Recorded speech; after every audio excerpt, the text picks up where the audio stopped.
So we're looking around practice today, and we mentioned this to start the podcast, going, okay, who's here? And the one guy who always stands out because he's taller than everybody and now is one of the elder statesmen of the team and one of the better players is Arik Armstead. And I think a great measure of somebody, and I don't think this applies to football player OTA attendance because good guys skip OTAs, but just in general in life is, does somebody do what they don't have to do because it's the right thing to do?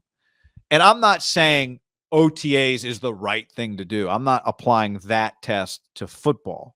I'm not saying you only do what's required and that makes you a bad guy. I'm not saying that. But I think if we could just observe people in life, kind of hard knocks, peeking on them without them knowing, I think one of the things you'd watch for if you watched somebody is, do they just do things to help others, to do the right thing, to make their community better, to help out a friend, to volunteer to help a friend before they ask, whatever. Yeah, I can give you a ride. And the one thing you look up, like Arik Armstead's just there. Jimmy Ward's just there on a day when a lot of people aren't sweating it out in pads at their stature. Well, I think when they made the trade to get rid of DeForest Buckner, it was a double whammy. It was they're getting rid of one of their best players, but they're getting rid of one of their best people. And you would say at the time, I would say on the Super Bowl team, one guy was young and one guy was old, but it felt like Sherman and DeForest Buckner were kind of the leaders of that team on defense. But I'd even say it felt like DeForest Buckner and Sherman were kind of the leaders of the team. Specifically DeForest, though, because he had been there. Like he was a 49er. And when they made the move, it's like, well, now they went with Armstead. He was a little cheaper, but what they're going to lose in DeForest, I would say the last couple of years, it feels like Armstead has kind of become DeForest Buckner. Just community awards, the way he's viewed around here. He's winning this award as we're speaking tonight at the Dwight Clark thing that Mayoko puts on with Steve Young. And you just watch him at practice. You go, well, it's not just because he's a good guy and people like him. Like when your best player is also your best leader and also your hardest worker, like it's Steph Curry, Tom Brady. And I'm not saying Armstead's not those guys, but when you get that level of a leader who also is just a complete grinder, like I've not done a complete 180 because I thought in that Super Bowl team, that was his kind of come to the league moment when he became like, this guy's a high-end player. But I was nervous, like, could he sustain it? And he sustained it pretty well. And he's been really impressive. But today is just a sign, like, there was a point when we walked on the one side of the field, I just looked around. I was like, are there 50 guys on this practice field? It looked really small relative to a normal 90-man. I mean, honestly, what would you guess how many players were there today? 68? I think it'd be more than 50. Yeah. 68 is a big difference with 90, though. And a lot of Armstead's equals on that team, especially financially, ain't nowhere to be found. And he's over there work. Now, they do a lot more with younger guys, but his group's not easy. I think it might be a little more than 68. I'm just imagining when there were 11 offensive players on the field, how many other offensive players were standing around. But right, it's also so 68 and a half would be 30. They were all on the same side. It was defensive and offensive all kind of combined. Defense wasn't on the sideline with the offense behind the play? I thought they were all on the side together. Okay. Yeah, it was not maybe some the A-list of attendance. Right. Because remember, you pointed out Fred Warner, and Fred was kind of... That's true. Fred was standing behind, not in pads. Kittle was not in pads, but coaching some guys up. The point here is not that if you don't show up to OTAs, you can't be a leader. The point is that Armstead works really hard. And don't forget, the Buckner trade came right after Arik Armstead got paid, too. So Arik Armstead has gotten better since he got paid, I think you would argue, which is, 100%. Not always the case. And I wouldn't even just sustained a high level. Like, he's a very dependable player, I feel like, when you watch him play. Yep.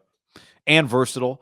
And he practices, what the quarterbacks do at practice is different than what the defensive linemen do at practice. The defensive linemen work physically harder. And Chris Kasarik yells at them a lot more than Brian Griese yells at the quarterbacks. Maybe you would say the quarterbacks have it easier than anybody.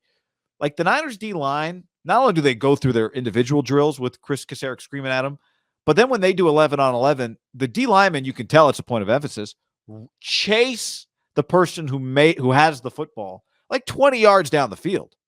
They all run after him, right? Like they watch the film afterwards. They go, who loafed? So, and I think it's a Saleh thing. I was talking to Biederman. He's like, yeah, it's a Robert Saleh thing, as you said when we were watching, all gas, no brakes. But you don't get to country club it when you play defensive line for the 49ers, even if it's June 1st.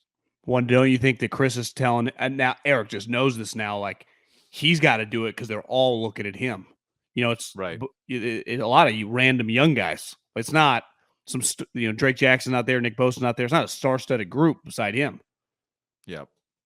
Like if they rolled into a game with just those guys, I think we'd be like, well, you're going to need a Herculean effort out of the crew. Jimmy Ward, too. I mean, Jimmy Ward, made a play, had a PBU today. But this gets back to in the draft when, and I've just noticed this for years. Again, this is probably more of a social media thing than it is how actual people look. But people always get so uncomfortable when the anonymous scouts come out and say, like, we need these guys to love it. We don't really want balance. And obviously, Arik Armstead is a balanced guy. Like, he likes basketball. He goes to Kings games. And Jimmy Ward, I think, married. That's not what they mean. They just mean, like, I need you to fucking be addicted to football. And to me, those guys, like, they love football a lot.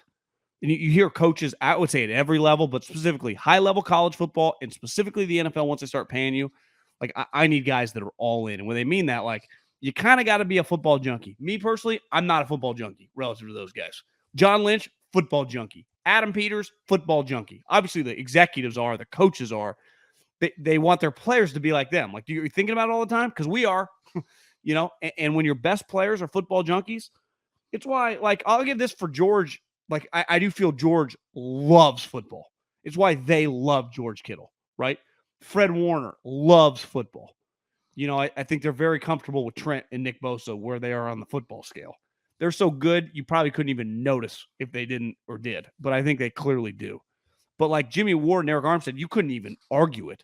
If someone asked me if like one of those guys became a free agent and I had another team, like, what do you think about this guy? I'd be like, I'd fucking be all over him. Like, if you're interested in that guy, like, you'd want that guy in your building. Yep.